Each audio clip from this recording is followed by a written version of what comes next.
Hallelujah, glory to God. Kumusta po mga kapatid? Welcome sa gawain ng Panginoon.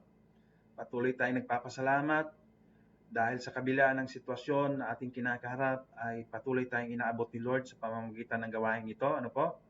Isang linggo na naman ang dumaan, no? At patuloy nating nararanasan ang kabutihan at katapatan ng Panginoon. At nagpapasalamat din po ako sa Lord dahil sa pagkakataon na kaloob niya na maging kasangkapan niya sa gabing ito. Amen? At ang atin pong pag-uusapan sa gabi pong ito ay ang growing spiritually through personal and private prayer. Amen? Alam na natin mga kapatid na kailangan po nating manalangin araw-araw, no? Sabi nga, pray without ceasing. Ayan, at atin pong pag-uusapan ngayon ay para maidagdag po natin ito sa ating pang-araw-araw na paglapit sa ating Panginoong Jesucristo, no? We need to pray because we have an important request to make, number one. And number two, we need to pray because we have an important purpose to affirm. Number three, we need to pray because we have an important work to pledge. And number four, we need to pray because we have an important confidence to express. Amen?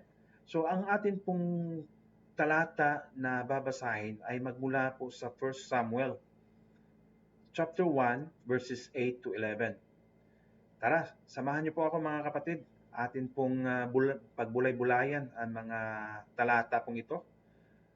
1 Samuel chapter 1 verses 8 to 11. Verse 8, Then Elkanah, her husband, said to her, Hannah, why do you weep?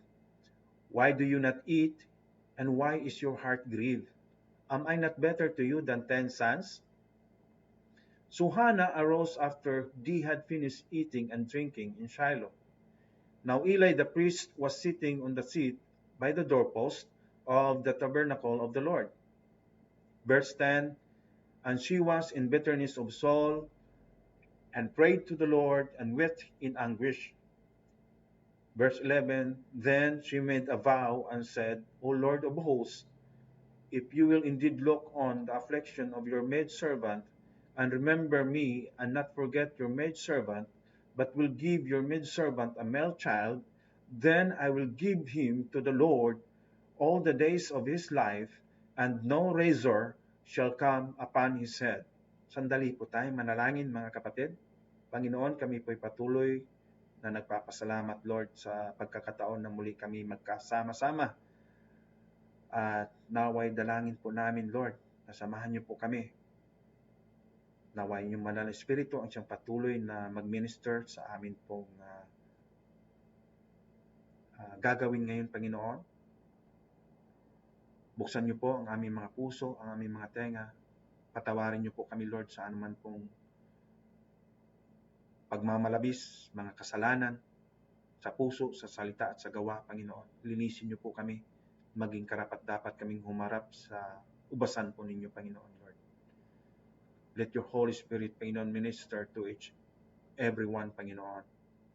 To everyone na handang makinig, may puso, Panginoon, Lord, na handang tanggapin ang iyo pong minsay sa gabi pong ito. At nawa, Lord, patuloy na pakaabutin mo ang bawat kapatiran po namin sa gabi pong ito. Pakaingatan niyo po sila. Dalangin po namin na, Lord, let your Holy Spirit minister to everyone, Panginoon, sa gabi pong ito. Sa iyo po namin ibinabalik ang lahat ng kapurihan. Itago niyo po ako, Lord, sa inyo pong likuran. Naway patuloy ka, Lord, na magmensahe sa pamamagitan ng iyong lingkod na ito, Panginoon. Sa matamis na pangalan ng Panginoong Jesucristo, ito po ang aming samo at panalangin. Amen. Hallelujah. So alam na natin mga kapatid, na sa atin pong buhay pananampalataya ay kailangan po nating lumago. Ano po? At sa paglago pong yan, meron pong iba't ibang dimensions na ating dadaanan. Unang-una po, we need to grow spiritually in our relationship with God. Amen? Unang-una po yan. Priority. And number two, yung relationship natin with one another. No? Sabi nga ni Pastor Khalid nung nakaraan, love one another. Ano po? Magpatawaran po tayo. Kasama po yan sa atin pong pakikipagrelasyon, pakikitungo sa bawat isa. sa mga nakapalibot sa atin. And number 3 po na dimension sa ating paglago ay ang relationship natin sa mundong ibabaw na ito.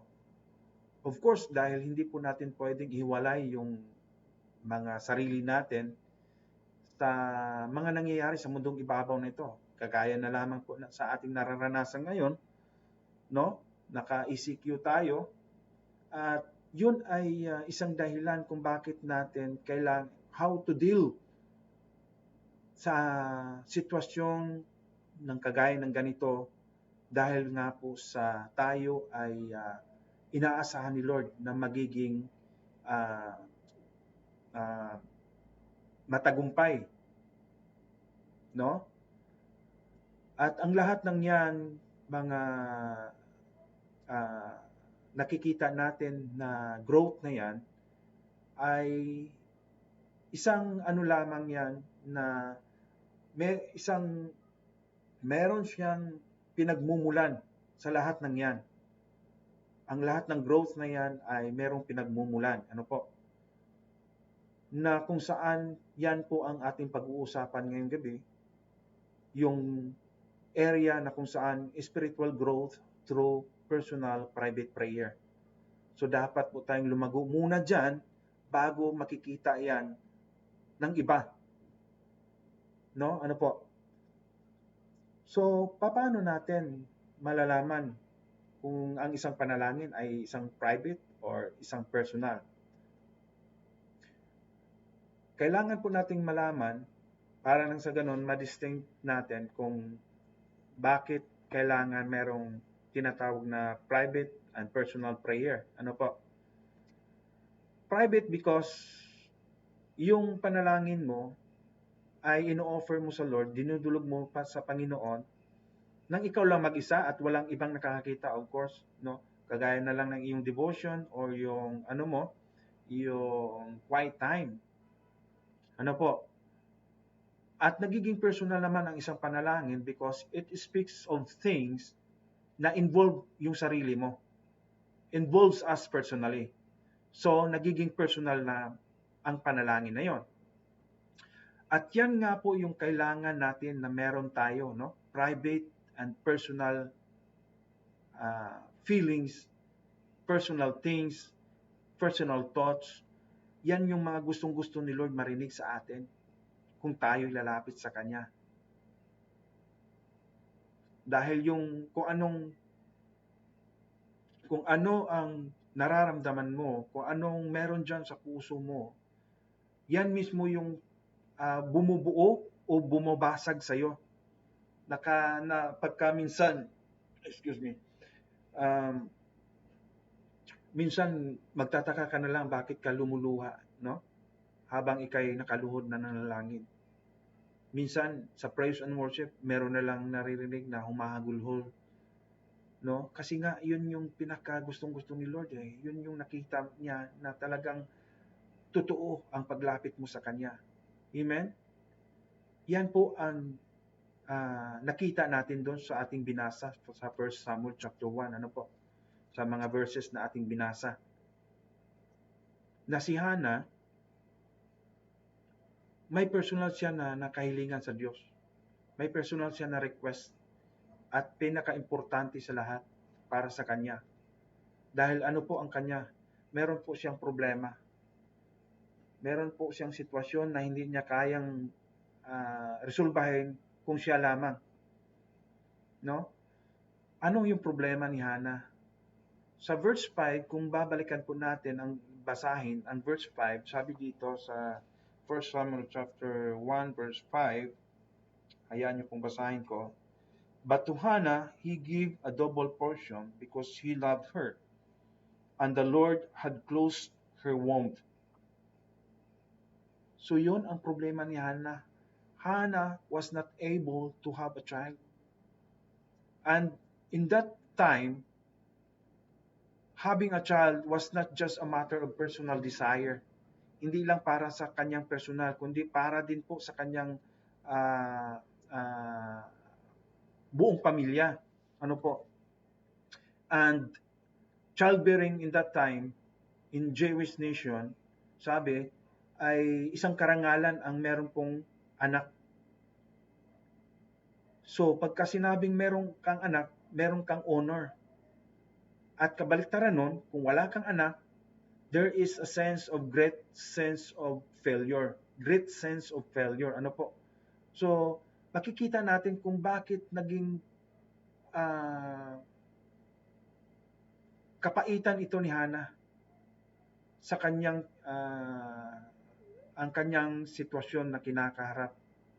Kasi hindi lang ito failure, kumbaga para sa kanya, kundi pati na rin sa kanyang sarili at pati na rin sa kanyang asawa at eventually sa kanyang bayan. So Hannah was greatly distressed, worried, dahil nga hindi siya pwedeng magkaanak eh.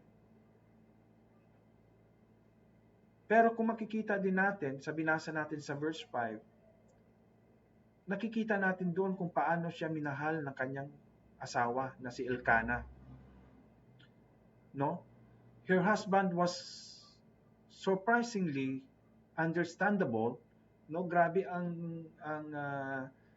unawa na binigay niya kay Hannah para lang ma-comfort si Hannah. No? Sabi sa verse 8, then Elkanah, her husband, said to her, Hannah, why do you weep? Why do you not eat? And why is your heart grieved? Am I not better to you than 10 sons? So, it was a comforting words sa part ni Hannah na bilang ang iyong asawa mong lalaki ay nakakaintindi sa iyong sitwasyon. Pero Hannah refused to be comforted and so took her sorrow and her problem to God in prayer. Amen? Ngayon, ulitin ko po. Hannah took her sorrow and problem to God in prayer. Hallelujah. Tayo po ba? Saan natin dinadala ang ating mga problema? Malungkot mang isipin, pero marami sa atin, mas mabilis pa sa alas 4, mag-post ng kanilang mga problema, mga hinanakit sa Facebook. Nakakalungkot po, ano? So, mapaalalahanan tayo mga kapatid, ano po, wala pong maitutulong yan kung tayo po ay dudulog doon sa Facebook. No? In fact, magiging worst pa yan dahil syempre may magko-comment doon sa post mo and then masusulsulan ka pa dahil sa mga comments. Pero kung sa Lord mo ilalagak yan, 100% yan, may solusyon. So alam na natin mga kapatid, paalala po, ano po, dalhin po natin yung mga kabigatan natin, yung mga problema natin sa Panginoon at hindi doon sa social media platform. Wala pong may tutulong yan. In verse 10, and she was in bitterness of soul and prayed to the Lord and wept in anguish. Nanangis si Hannah na, Lord, bigyan mo naman ako ng anak. Nakakahiya ito para sa akin. Hindi lamang para sa akin, kundi pati sa aking pamilya, pati sa aking asawa, Lord. And you know what? That prayer was so effective to God. Napaka-epektibo ang panalangin ni Hannah. Hannah prayed, and the way she prayed it seems some important principle, no? Mayroon tayong mapupulot na mga prinsipyo na pwede nating i-apply sa ating mga buhay. At ang apat na binanggit ko na po kanina, ayan po ang ating pag-uusapan ngayon. No? I-apply po natin ang 4 insights from her prayer to our own personal prayer life. Amen. Number 1, Hannah had an important request to make. So, meron siyang mahalagang kahilingan, kaya siya nananalangin. Amen? merong nagsasabi na masusukat mo daw ang paglago ng isang Kristiyano sa pamamagitan ng kanyang pinapanalangin. At totoo po yun. Dahil po pag tayo ay nananalangin, we disclose something. Mayroon tayong naisisiwalat patungkol sa focus ng ating buhay, no? Patungkol sa kung ano ang iniisip natin na layunin ng ating buhay, at patungkol sa kung ano ang itinuturing nating mahalaga sa buhay na ito. Amen? Focus of our lives, what we consider the purpose of our life, and what we consider important in this life. So yan po yung mga naisisiwalat natin habang tayo po ay nananalangin. Merong iba nakakalungkot na kung manalangin ay yung mga hindi po gaanong importante, no? Hindi po gaanong mahalaga. Kagaya na lamang kung ikaw ay nananalangin kung saan ikay pupunta sa halimbawa sa isang drugstore na kailangan mong merong makitang gamot, ano po? Pero of course, meron na po 'yan. No? Dahil pupunta ka sa drugstore, alam mo na ang pupuntahan mo ay doon mo makikita ang hinahanap mong gamot. Amen? Pero dito si Hana, ibang klase ang panalangin ni Hana. Dahil hindi lamang ito nakakaapekto sa kanya, kundi pati na sa kanyang asawa and her entire family, and eventually sa buong bayan ng Diyos. So, talagang dramatically affecting doon sa buhay ni Hana. At meron pa isa, no? Yung si Penina na panay na lang pagpo-provoke ang ginagawa sa kanya sa tuwing sila'y pumupunta yearly din pong nakakatanggap ng pang-iinis si Hana na yun nga siya ay hindi pong pwedeng magkaanak dahil sinarado ng Diyos. So sabi sa verse 10, and she was in bitterness of soul. Talagang pait ang kanyang nararanasan dahil sa kanyang sitwasyon. And that makes her prayer private and personal. Walang halong pagkukunwari, walang halong pagpapaimbabaw. Lahat yun ibinuhos niya to the point of napagkamalan siyang lasing ni Eli. No, kung babasahin natin yung verses 12 to 15, nandun po kung paano siya nanalangin. Na merong gumagalaw ang kanyang mga labi, pero walang lumalabas na boses.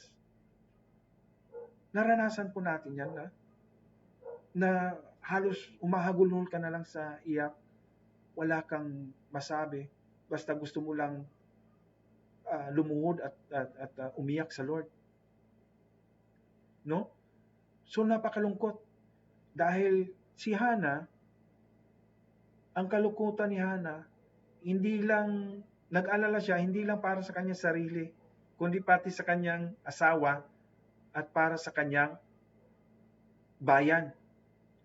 And at that time, during that time, wala pong makikitang tulong si Hana. No? Out of control. It is out of her control. Kumbaga, hindi tulad ngayon na kung ikay nahihirapan na magbuntis, merong tinatawag na artificial insemination na kung saan yung sperm ng lalaki ay i-deliver directly to the cervix and uterus, and yun ay magkakaroon sila ng increase the likelihood na magkaka-anak o mabubuntis yung babae, ano po. Pero not at that time. Wala pong ganito. Wala pong siyensya. At alam natin na talagang sinarado ni Lord. Doon sa binasa natin sa verse 5, ano po. So there was no help. At dahil wala po siyang nakikitang solusyon sa kanyang problema, doon siya, alam niya, there is only one place to take her need in personal, private prayer to God. So one reason Hannah's prayer was so effective is that Hannah had an important request to make. Sa mga panalangin po ba natin, meron po ba yon? Do we have reasons to pray? Do we pray because we have reason to pray or because it is just time to pray? Magkaiba po yun, ano po? Paalala ni Lord sa atin sa Matthew chapter 6 verse 7, and when you pray, do not keep on babbling like pagans, for they think they will be heard because of their many words. Si Lord po mismo ang may sabi niyan, hindi ko kayo pakikinggan dahil sa mga matatamis or mabulaklak na mga sinasabi nyo sa inyong mga panalangin. It is because I will hear you because dito sa puso ninyo kung anong meron dyan. No, sa Jewish nation, meron silang tinatawag na Shema. Ito isang prayer that they will do it every day. They will repeat it every morning and evening. Ito po yung declaration nila sa kanilang faith. No? So they prayed it because it was time to pray. And they pray what they were expected to pray. Sa atin, iba po yun. Dahil kung tayo ay mananalangin sa ating private or even public prayers, hindi na natin kailangan pang gamitan ng mga bulaklakin na mga salita. Ano po? Just pray kung anong laman ng iyong puso. Kasi doon matatouch natin, doon natin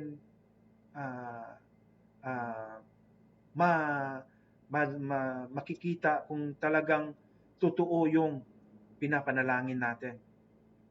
No? Minsan kasi nanalangin tayo with so many beautiful words but without really touching our hearts. At yun po ay nakakalungkot. Hindi mo nasabi kung ano talaga yung gusto mo. Dahil gusto mo lang marinig ng mga nakikinig na maayos at maganda kang manalangin. No? So we need to pray not just what we are expected to pray or nakaugalian na po natin na manalangin. But because we have reason to pray. We need to pray because our hearts are filled with important concerns and we know that without the help of the Almighty God, we are helpless. In 1 Samuel chapter 1, verses 12 to 15, ito nga po yung binanggit ko kanina, na napagkamalan si Hannah na lasing dahil sa kanyang uri na kanyang panalangin. Ito po babasahin po natin sa NIV version. Verse 12, and she kept on praying on the Lord, to the Lord. Eli observed her mouth. Hannah was praying in her heart. Tandaan po natin, no? Take note, Hannah was praying in her heart, and her lips were moving, but her voice was not heard.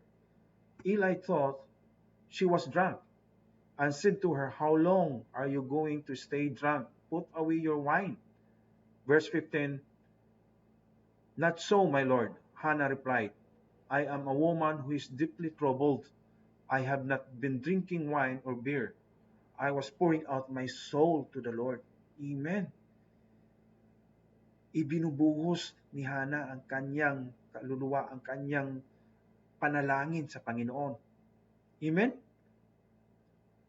So when you pray, are you expressing your heart? No, baka naman puro lang bulaklaking salita lang ang mga naririnig at wala ngang laman.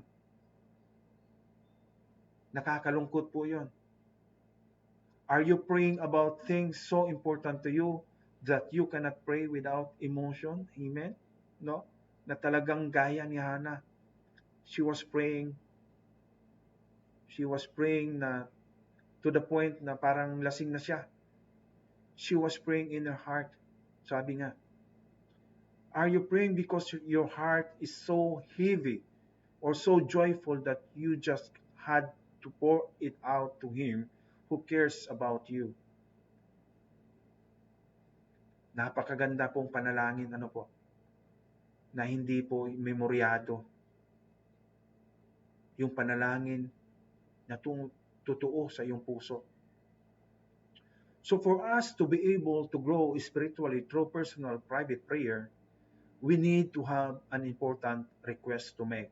Number 1 po yon. Ngayon, pangalawa po tayo. Hannah had some important purpose to affirm. Hallelujah. So meron po siyang importanteng bagay, mahalagang layunin na kailangang pagtitibayin.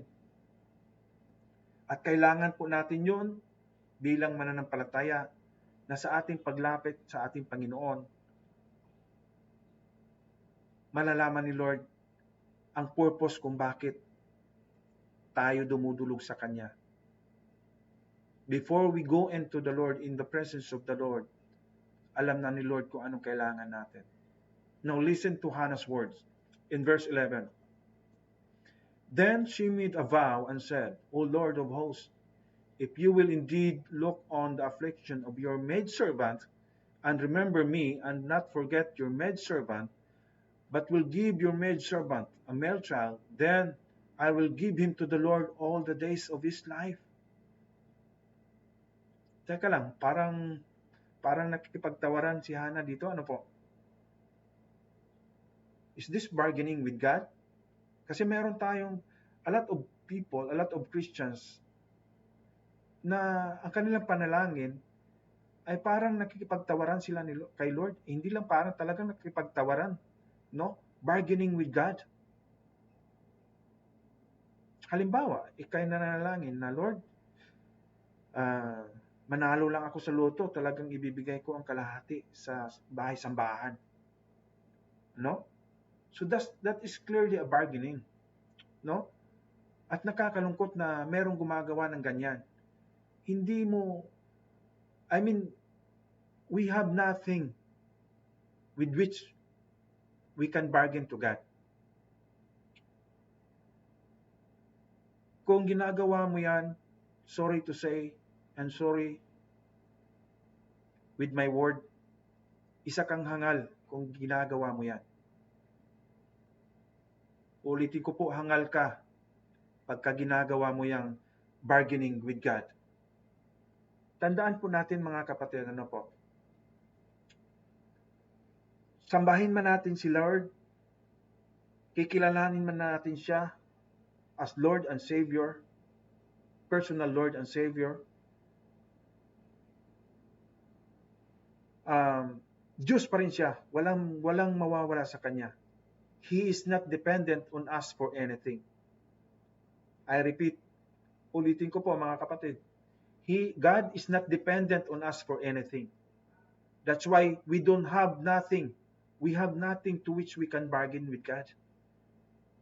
Ano ba tayo? Sino ba tayo? Wala tayong kakayanan. Hiwalay sa Kanya. And I don't think Hannah's words should be seen as bargaining with God. Doon sa binasa natin, sa verse 11. Hindi yun suhol, na ilalaan niya yung magiging anak niya para doon sa gawain ng Panginoon. She is affirming an important purpose. Anong important purpose na yon?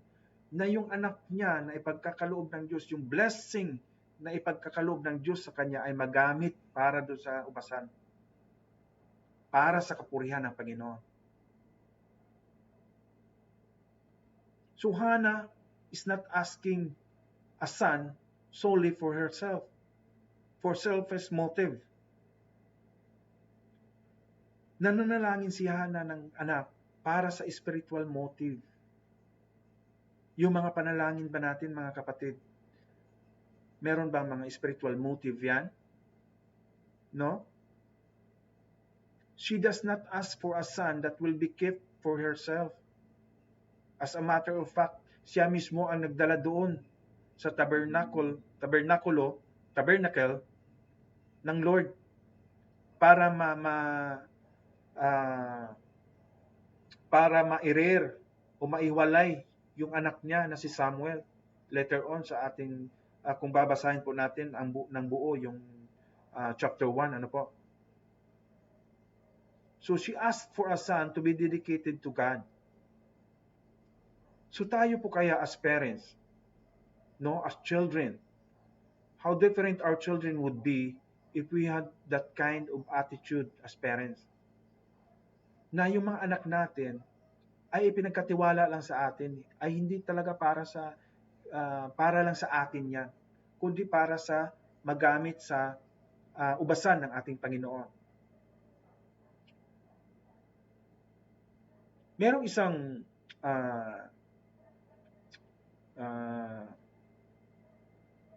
preacher na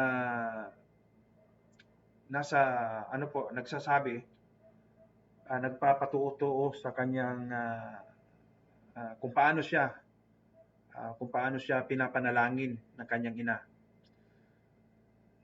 At ang preacher na ito ay faithful of service, yung talagang tapat na preacher, ginagawa niya ang kanyang tungkulin. At nung dumaan nga siya, sometime nung bata pa lang siya, naririnig niya yung kanyang ina na nanalangin para sa kanya. And the prayer was, yun nga yung panalangin na lumaki siya na gospel preacher or Christian. At nangyari ngayon, yun yung panalangin ng nanay niya na tinugon ni Lord. Pero hindi lang yung panalangin na narinig niya. Meron pang isang panalangin na talagang tumatak sa kanyang puso at isipan.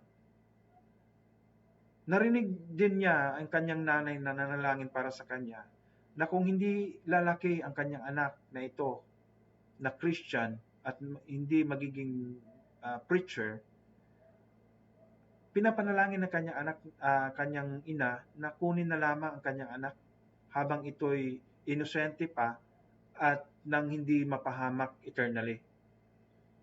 So makikita natin how unselfish prayer dun sa mother's side, So if we can pray sa atin, kaya nating ipanalangin with buong sinseridad ang panalangin kagaya ng ganon? No? Masakit para sa atin, syempre. Mga anak natin. Pero kung bibigyan mo talaga ng pansin ang panalangin yon, makikita mo rin na malaki ang magiging kaibahan ng iyong anak sa paglaki kung ganun ang magiging panalangin natin. Nakuha po natin? No? Magiging iba ang paglaki ng iyong anak o magiging iba ang kalalagyan ng iyong anak kung ganun ang iyong panalangin.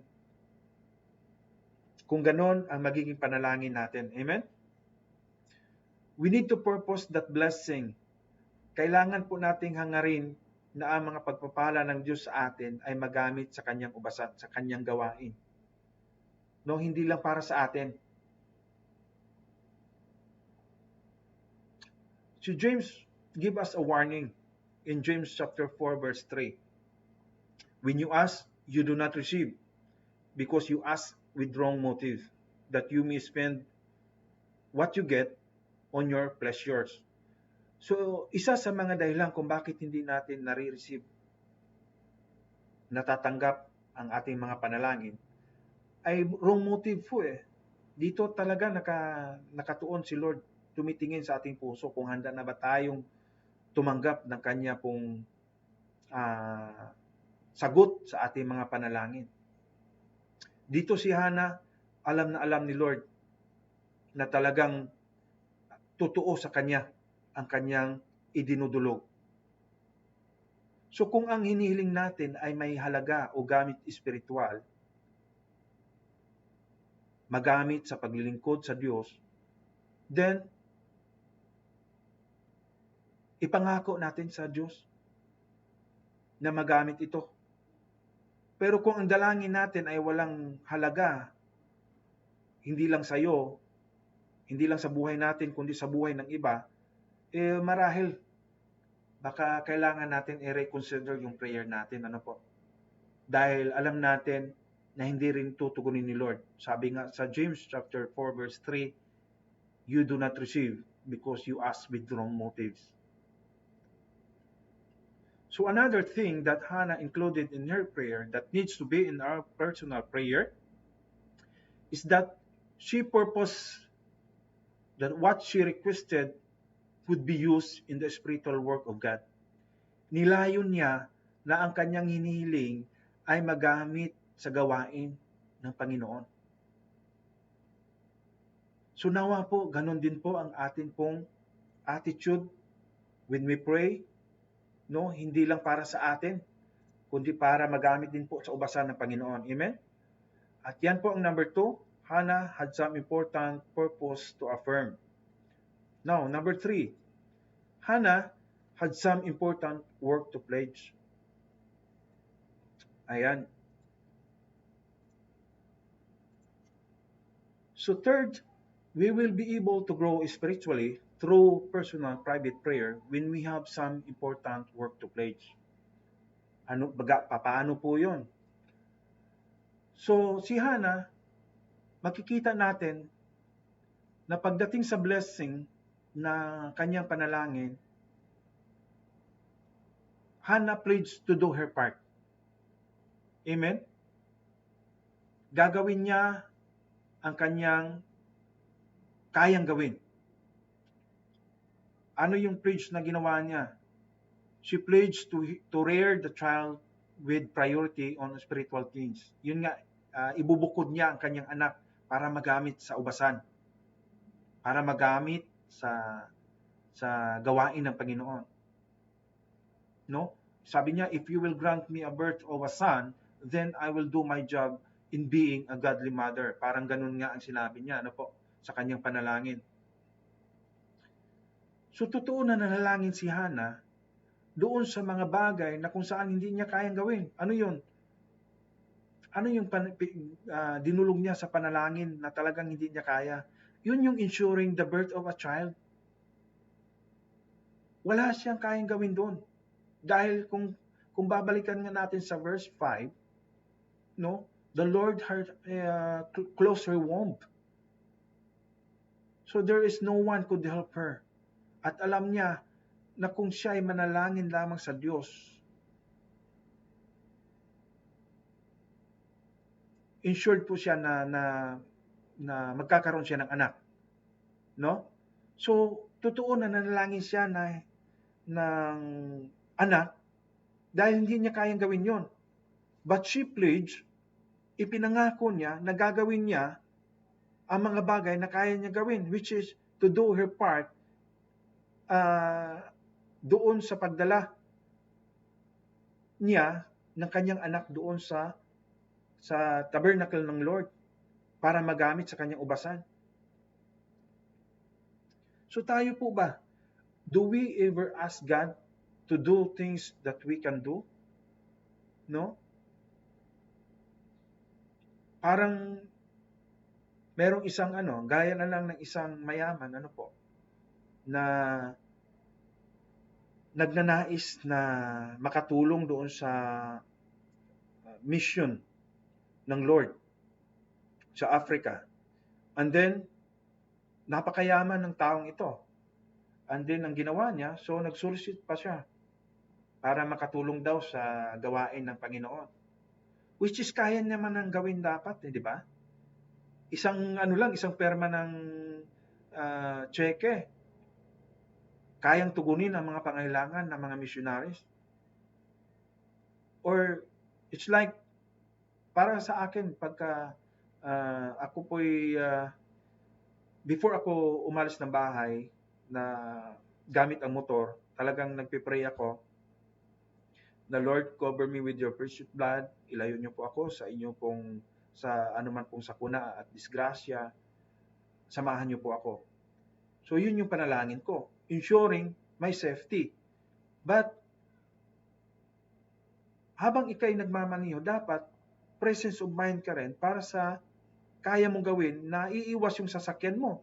Nanalangin ka ng safety, bilis-bilis naman ng takbo mo. Di ba? So mababangga ka talaga. So baka naman kaya na natin gawin yung mga bagay na ipinapanalangin natin. Kagaya na lamang po ng sinabi ni Paul. Ano po? Dahil dito makikita natin sa 2 Corinthians chapter 9 verse 8. Ang sabi niya, "And God is able to bless you abundantly, so that in all things, at all times, having all that you need, you will abound every good work." So sa atin, kung meron tayong kakayanan, may lalapit sa iyo na kapatiran na nangailangan, bakit hindi mo kayang gawin yung mga bagay na kaya mo namang gawin? Ano po? Na ibigay sa kanya ang kanyang kung nanghihiraman or nangangailangan, ano po? So, nanalangin ka, God will bless you, pero andun naman yung abot kamay mo na eh. No? Ito yung sinasabi ni Apostle Paul. No? God is able to bless you abundantly so that in all things, at all times, having all that you need, you will abound in every good work. So Hannah, balik tayo kay Hannah, pledge to do her part. Pledge the work to do her part. Or pledge to work to do her part. Amen?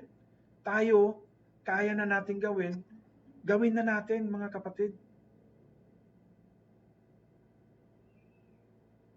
At alam natin na kung talagang babasahin natin ang chapter 1, ginawa ni Hannah ang kanyang part to the point of she give up the pleasure of being with the child. Bakit? Kasi isang beses na lang niya nakikita yung anak niya eh. In 1 year. No? After she weaned her son, dinala niya na sa tabernacle at doon niya iniwan para magamit sa kapurihan o sa gawain ng Diyos. Willing siya to do her part to the point that she took the child to the tabernacle to be reared na minsanan na lang makikita sa isang taon. So napakasakit kung titingnan natin, ano? Hindi rin basta-basta yung ginawa ni Hannah para lang matupad yung pangako niya sa Diyos dahil binigyan niya siya ng anak. Ninais niyang kapaki-pakinabang ang kanyang anak sa gawain ng Diyos and is willing to do her part, even sacrificing being with the child. Meron tayong dapat bitawan, mga kapatid, sa ating mga panalangin. Masakit man. Pero pag sinabi ni Lord, oras mo na kung ano yung pledge mo, ikaw naman ang magpakita sa akin na kaya mo rin gawin. No? Sa mga dinadalangin natin sa pagtugon ni Lord, meron tayong dapat bibitawan para maging kapaki-pakinabang sa gawain ni Lord, yung blessing na ipinagkaloob ni Lord sa atin. So those who pray for another child, no? Yung mga nanalangin na makakilala ang kanilang spouse, ang kanilang asawa, ang kanilang mga relatives, mga kaibigan, mga kapatid, no? Alam na natin na meron tayong dapat gawin nito sa ating mga panalangin. So we need to grow, and we see Hannah that he did her part para lang maganap ang kanyang panalangin. So the third thing that Hannah included in her prayer that needs to be in our prayer is that when we ask something from God, we need to be willing to work to do our part. No, kailangan nating humakbang. Kailangan nating gawin kung anong kaya nating gawin. Amen? And that is number 3. And number 4, pang-apat na po tayo, glory to God. Kumusta po ba? Andyan pa po ba kayo? Sana po may napulot na po tayo na pwedeng i-apply natin sa ating mga buhay.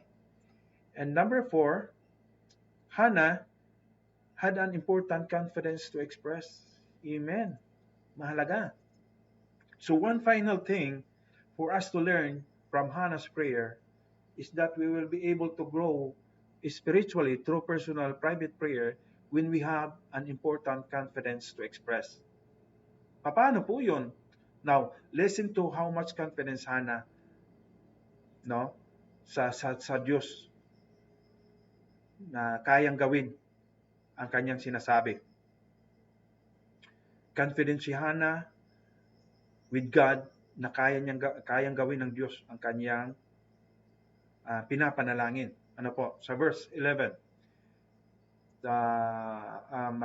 Ito ay doon na sa second part. Ano po? Remember me and not forget your maidservant. But you will give your maidservant a male child. Then I will give him to the Lord all the days of his life. Amen? Nakikita natin? No? Imagine, mantakin natin mga kapatid, ano po? Isang baog na babae na nanalangin specifically for a male child. Grabe. Grabe ang confidence, ang kumpiyansa niya sa Diyos na kaya niyang tugunin, kaya niyang bigyan. Kaya siyang bigyan ng Diyos ng anak na lalaki. Ganun po ba tayo ka-confident sa ating mga panalangin, mga kapatid? And the way she pleads with God, ay talagang alam niya na magkakaroon ng kaganapan. No? I will give him to the Lord. No, but sabi doon, but will give your maidservant a male child, then I will give him to the Lord all the days of his life. So talagang alam niya na mangyayari. Her faith was so obvious. Wala pong bahid ng pag-aalinlangan ng kanyang panalangin. Tayo po ba mga kapatid? Do we have confidence in our prayers? No? Merong isang Bible school na kung saan nagpapadala ng mga missionaries at meron silang mga bata doon na sumusulat sa kanila. But itong isang batang babae ay talagang gustong-gusto niya magsumulat sa mga missionaries. At sinabihan siya ng kanyang teacher na baka naman hindi ka mapansin ng mga missionaries dahil sila ay busy. Ano po? So, ang nilalaman ng kanyang sulat ay ganito. Dear Sir, we are praying for you. We are not expecting an answer. So, nakakatuwa yung bata. Ano po? Yan po yung sinabi ng bata, ano po, sa kanyang sulat. Dear Sir, we are praying for you. We are not expecting an answer. Nakakatuwa na nakakalungkot yung mensahe ng bata. Bakit? No? Kasi sa mga sentences na yon, sinum up ng batang babae ang karamihan ng prayer life ng Christian. Ulitin ko po, sa pamamagitan ng mga sentences na yan, sinum up ng batang babae ang karamihan ng prayer life natin, mga Kristiyano. We pray, but we do not expect an answer. To the point na nasusurpresa pa tayo pagka tinugon yung panalangin natin. Hala, tinugon ni Lord yung panalangin ko. Oo nga mo, talagang tinugon ni Lord. No? Talagang namangha ka pa. Di ba dapat mamangha ka kung hindi tinugon ni Lord yung panalangin mo? I mean, di ba? Kabaliktaran.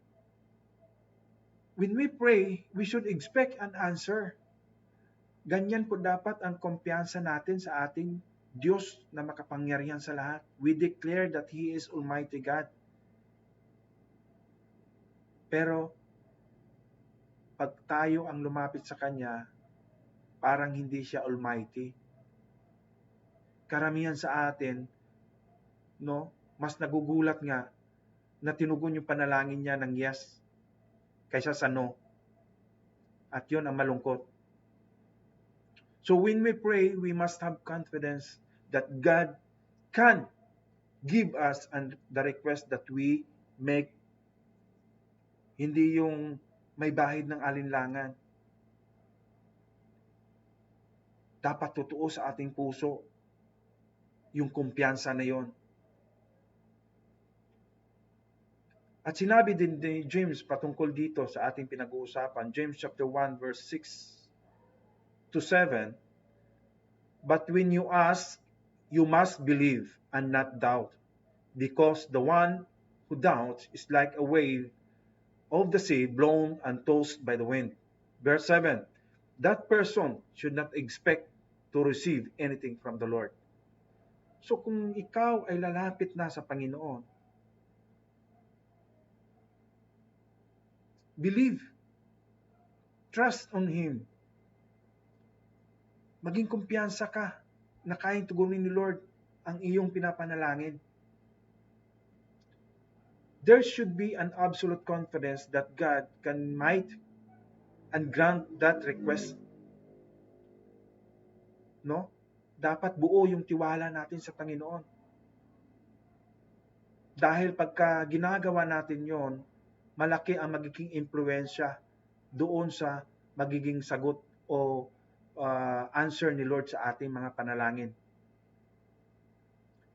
In chapter 5 ng James, verse 16, sinabi rin doon sa second part, the prayer of the righteous man, the prayer of the righteous person is powerful and effective.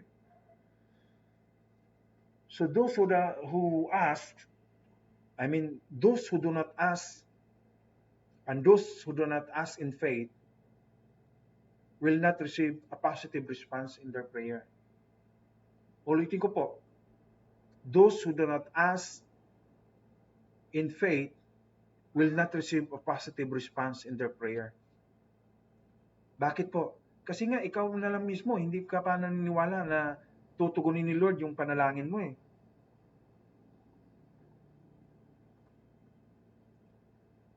Makikita natin yung example ni Hannah sa confidence na ating pinag-uusapan. She asked not just for a child, but for a male child. Alam natin na baog siya, pero kaya niyang manalangin ng ganon. Specific in prayer. So we will be able to grow spiritually through personal private prayer when we can pray with confidence like Hannah. Amen? So base doon sa ating mga pinag-usapan, kumusta po tayo mga kapatid? No? Sino ba dito ang nagsasabi na hindi na kailangan lumago ang kanyang panalangin, prayer life? No? So we have an objective this year. Sabi nga ni Pastor Caleb, no? He is imploring na lumago tayo, hindi lang in numbers, but of course, sa ating relationship with God. So, gawin natin kung anong kaya natin gawin, and let us consider also doon sa pinag-usapan natin to accomplish spiritual growth through personal private prayer. Sama natin sa desire natin na lumago tayo sa ating personal private prayer.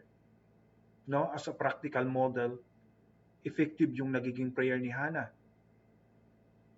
Personal and private prayer. Sabi doon, Hannah have an important request to make, number 1. Number 2, Hannah have an important purpose to affirm. No, we must show our commitment to use that results para magamit sa Panginoon, maging kagamit-gamit sa kanyang ubasan. Number 3, Hannah have some important work to pledge. No? We must commit to do our part in accomplishing the things we pray for. Hindi lang tayo nananalangin lang na walang ginagawa, no? Tandaan po natin, sabi nga, nasa Diyos ang awa, nasa tao ang gawa. And also, most important, believe in the results. May kumpiyansa ka. Meron kang trust sa Lord. So to pray a prayer like Hannah's prayer, we must have confidence with God na meron siyang kapasidad na tutugunan niya ang ating mga panalangin. At another thing that we will be growing effectively and effectively in our faith, I encourage everyone to unload or to get rid of the baggages, lahat ng mga bagahe natin na dinadala, unload na po natin yan. Let us acknowledge, sin that we need to acknowledge and repent and pray for forgiveness para po tayo ay patuloy na lumago sa ating pananampalataya kasama na sa ating mga pinag-usapan sa gabing ito. Maraming salamat dahil patuloy tayong sinamahan ni Lord. Glory to God. At yan lang po ang ating I hope everyone may natutunan po sa gabi pong ito. At muli tayo po'y manalangin. Panginoon, maraming salamat dahil sa katagumpayan na kaloob niyo po sa amin sa gabi pong ito. Glory to God dahil patuloy mo kaming pinalalahanan, Lord, sa gabi pong ito patungkol po, Lord, sa paglago ng aming spiritual through personal and private prayer, O God. Naway patuloy na tumimo ito sa aming mga puso. Mapalalahanan kami, Panginoon. Lord, patuloy din po namin na panalangin sa oras pong ito ang amin pong mga kapatiran, Panginoon. Naway patuloy na sila ay nakakaranas naman din, Lord, ng iyo pong pagpapala, ng iyo pong pag-iingat. Ang bawat family, Panginoon, ng buhay para kay Jesus, Lord. Ikaw na ang patuloy na umabot sa kanila. Sa amang dako sila naroon sa mga oras pong ito. Ang mga tatay ng tahanan, O Diyos, patuloy mong pakabigyan ng kalakasan, O Diyos. Nang sa ganun, Lord, mapangunahan po nila ang kanila pong kanyang-kanyang pamilya. Palapit po sa iyo, Panginoon. Give them the grace, give them the encouragement, Panginoon, na sa kabila ng mga kinakaharap po namin ngayon, Lord. Meron pa rin pag-asa, Panginoon. Matatapos din po ang lahat ng ito. Yes, Lord, we believe, at naway makita mo sa aming mga puso, Panginoon, ang kumpiyansa, ang confidence, Panginoon, na naniniwala kami, Lord, na magkakaroon ng katapusan ang pandemya na ito, Panginoon. Yes, Lord, we also pray for our nation, Panginoon, sa mga oras pang ito. Lord, continue to enlighten our leaders, Panginoon, lalong-lalo na ang aming presidente, O God. Patuloy mo nawa siyang biyayaan ng kalakasan na sa kabila, Panginoon, ng kanyang katatayuan, Panginoon. Lord, give him the knowledge and wisdom, Panginoon. At nang sa ganun, Lord, maging epektibo po ang kanya pong bawat desisyon na gagawin para po, Panginoon, sa amin pong kinakarap ngayon, O Diyos. Hindi lamang kami bilang nasyon, Panginoon, nang humaharap sa ganitong pagsubok, Panginoon, maging ang buong mundo, O Diyos. Salamat dahil patuloy mo kami, Panginoon, Lord, na iniingatan. Pagpalain mo nawa, Lord, maging Panginoon ang mga magmula, Lord, sa amin pong mga nanunungkulan sa barangay, sa syudad, maging, Lord, ang amin pong mga governadors, congressman, Panginoon, maging ang amin pong mga senador, Panginoon. Patuloy mo nga, Panginoon Lord, sila biyayaan, Lord, ng unity, Panginoon, sa ganito pong sitwasyon na amin pong kinakarap, O Diyos. Lord, sa iyo na lamang po namin lubos na pinagkakatiwala ang amin pong panalangin pong ito.